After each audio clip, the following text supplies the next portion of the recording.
श्रवण करते हैं इंदिरा एकादशी व्रत कथा। बोलिए श्री लक्ष्मी नारायण की जय।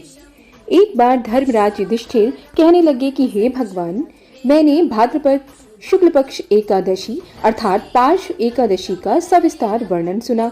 अब आप कृपा करके मुझे अश्विन माह के कृष्ण पक्ष की एकादशी के विषय में भी बतलाइए।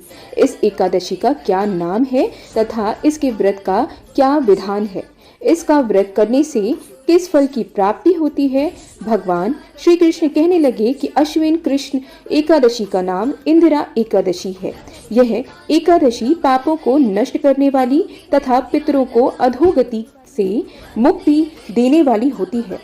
इस एकादशी से संबंधित जो कथा प्रचलित है उसे मैं तुम्हें सुनाता हूँ। श्रद्धापूर्वक श्रवण करो।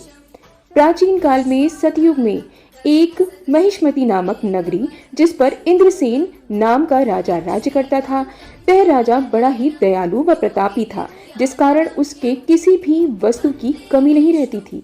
उसकी प्रजा भी बहुत सुखी जीवन व्यतीत कर रही थी। एक दिन राजा अपने दरबार में बैठा हुआ था और उसी समय देवऋषि नारद जी वहां पहुंचे।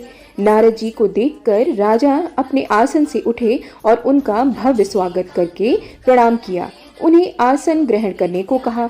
इसके बाद देवऋषि नारद जी ने राजा इंद्रसेन से कहा कि हे राजन, आपके राज्य में सभी सुख भोग रहे हैं।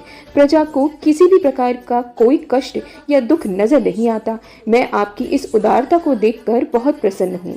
नारद जी की बात सुनकर राजा ने कहा कि ये सब तो आपकी कृपा है, जो मेरे राज्य में हर प्राणी सुख भोग रहा है।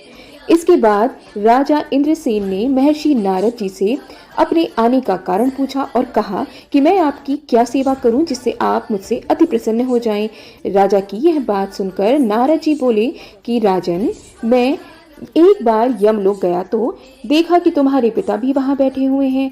हे राजा, तुम्हारे पिता भी तुम्हारी ही तरह बड़े ज्ञानी, धर्मात्मा और पुरुषोत्तम जैसे थे, लेकिन एकादशी का व्रत नहीं करने के कारण मरणोपरांत वे यमलोक को गए, जिस कारण वो बहुत दुखी हैं। उन्होंने तुम्हारे लिए एक संदेश भेजा है। राजा ने पूछा कि वह क्या संदेश है? देवऋषि, कृपा करके मुझे जरूर बताइए। आपके पिता ने कहा है कि हे देवऋषि, आप मेरे पुत्र इंद्रसेन को, जो इस समय पृथ्वी पर महिष्मती नामक नगरी का राजा है, उसके पास जाना और कहना कि मैंने पूर्व जन्म में बुरे कर्म किए हैं कुछ, जिससे मुझे यह लोक मिला है। यदि मेरा पुत्र मेरे